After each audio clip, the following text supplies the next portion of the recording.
సర్వసాధారణంగా అధికారంలో ఉన్న పార్టీ ఉప ఎన్నికల్లో విజయం సాధిస్తుంటుంది. కనుక పోలింగ్ సరళి మీద కానీ, ఫలితాల మీద కానీ ఎవరికీ అంత పట్టింపు ఉండదు. అయితే 4 రాష్ట్రాల్లోని 5 అసెంబ్లీ స్థానాల్లో ఇటీవల జరిగిన ఉప ఎన్నికల మీద చర్చ జరుగుతుండడానికి కొన్ని ప్రత్యేక కారణాలు ఉన్నాయి.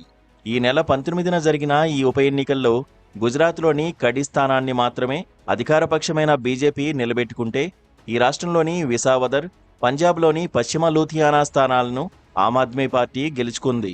కేరళ నిలంబూర్ స్థానాన్ని అధికార ఎల్డీఎఫ్ నుంచి కాంగ్రెస్ నాయకత్వంలోని యూడీఎఫ్ సాధించుకుంది. పశ్చిమ బెంగాల్లో కాళీగంజ్ను తృణమూల్ 50,000 పైచీలకు ఓట్లతో నిలబెట్టుకుంది. ఈ ఏడాది చివరిలో బీహార్లోనూ, వచ్చే ఏడాది మొదట్లో పశ్చిమ బెంగాల్, కేరళ రాష్ట్రాల్లోనూ అసెంబ్లీ ఎన్నికలు ఉన్న నేపథ్యంలో ఈ ఉప ఎన్నికల ఫలితాలు విపక్ష పార్టీలకు ఏమాత్రం ఉత్సాహాన్నిచ్చాయి అన్నది ముఖ్యం. ఢిల్లీలో ఘోరంగా ఓడిన తర్వాత ఆమ్ ఆద్మీ పార్టీ అధినేత అరవింద్ కేజ్రీవాల్కు ఈ ఉప ఎన్నికల్లో 2 స్థానాలు దక్కడం విశేషం. గుజరాత్లో కడి నిలబెట్టుకున్నప్పటికీ విసావదర్లో ఓడిపోవడం ఎంత కాదనుకున్నా బీజేపీకి అవమానకరమైన విషయమే. మోదీ రాష్ట్రంలో సాధించిన ఈ విజయం ఆప్ నైతిక స్థైర్యాన్ని పెంచింది. తన బలమైన ఉనికికి ఇది ప్రబల నిదర్శనమని ఆప్ చెప్పుకుంటోంది. అసెంబ్లీ ఎన్నికల్లో 17 స్థానాలు నెగ్గిన కాంగ్రెస్ నుంచి అనంతరం 5 బీజేపీకి తరలిపోతే, 5 నెగ్గిన ఆప్ నుంచి 1 మాత్రమే జంప్ చేశారు. ఇప్పుడు ఆ స్థానాన్ని సైతం ఆప్ తిరిగి సాధించడం విశేషం. పాటీదారు ఉద్యమంలో కీలక పాత్ర వహించిన గోపాల్ ఇటాలియా ఆప్కు ఈ విజయాన్ని అందించారు.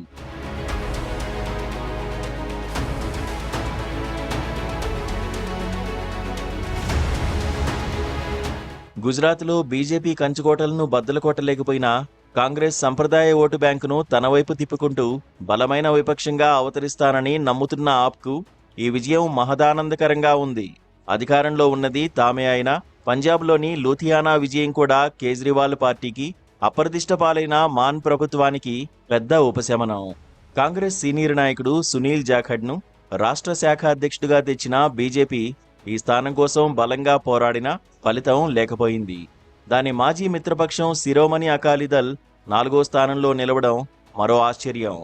గుజరాత్లో గట్టి దెబ్బతిన్న కాంగ్రెస్కు కేరళ నిలంబూర్లో ఉపశమనం దక్కింది. యూడీఎఫ్ పని అయిపోయిందన్న ప్రచారానికి ఈ ఫలితం అడ్డుకట్ట వేసింది. బలమైన స్థానిక నాయకత్వం లేక అంతర్గత పోరుతో తీసుకుంటున్న కాంగ్రెస్కు ఈ విజయం ఉత్సాహాన్నిస్తే, వచ్చే ఏడాది అసెంబ్లీ ఎన్నికలకు పోతున్న తరుణంలో ఎల్డీఎఫ్కు ఇది ఎదురుదెబ్బ. తన పాలనకు మంచి మార్కులు పడుతున్నాయని, ప్రజల్లో వ్యతిరేకత లేదంటున్న పినరై విజయన్కు ముందస్తు పరీక్ష. 5 స్థానాల్లోనూ 1 మాత్రమే గెలుచుకున్న బీజేపీ ఈ ఫలితాలను ఇప్పట్లో మరిచిపోలేదు. గుజరాత్లో అది కంచుకోట కడిలో గెలవడం వినా విసావదర్లో ఓడిపోవడం, మిగతా చోట్ల పనితీరు మరీ పేలవంగా ఉండడం గమనార్హం. పశ్చిమ లూథియానాలో 3వ స్థానంలో అది సుదూరంగా మిగిలిపోవడం కంటే, పశ్చిమ బెంగాల్ కాళీగంజ్లో 50,000 ఓట్ల తేడాతో తృణమూల్ చేతిలో ఓడిపోవడం పెద్ద అవమానం.